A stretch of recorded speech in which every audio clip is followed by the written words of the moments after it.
At habang pinapanood ko nga ang movie na Exuma, pinapagmasdan kong mabuti itong si Professor. Tapos sabi ko parang familiar talaga siya.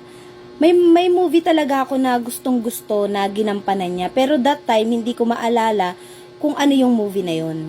Siyempre, pagkatapos ng Exuma, ayan, nag-search talaga ako ng tungkol kay Choi Min-sik at yung mga previews na movie niya. At nag-come up nga ako dito sa I Saw the Devil.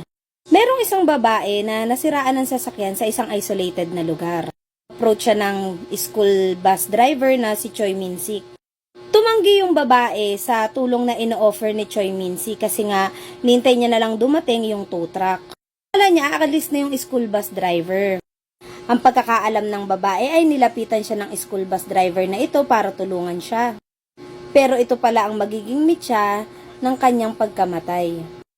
Nang matagpuan ang ulo ng babaeng ito sa isang ilog, fiancé ng babae na to ay isang secret agent. Dahil nga sa pagkawala ng kanyang fiancé, naging devastated ang lalaking ito. Naging obsessed siya sa paghahanap ng katarungan para sa kanyang namayapang fiancé. Dito nga hindi siya tumigil hanggang matagpuan niya itong school bus driver na meron na rin namang mga previous cases. Ang nangyari dito parang Tom and Jerry sila. Hulihin niya ang suspect pagkatapos papakawalan niya ulit. Tino-torture niya muna bago niya pakawalan. Paulit-ulit to hanggang sa nalaman na nga ni Choi Min-sik ang ginagawa ng secret agent na to. Manya rin kung paano siya nadedetect every time na tumataka siya.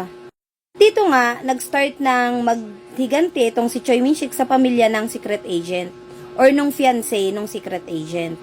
Ang satisfying nung ending na to, talagang mapapasabi kang ay karma. Sa Lock-Lock ko siya napanood, so kung may time kayo, panoorin nyo din.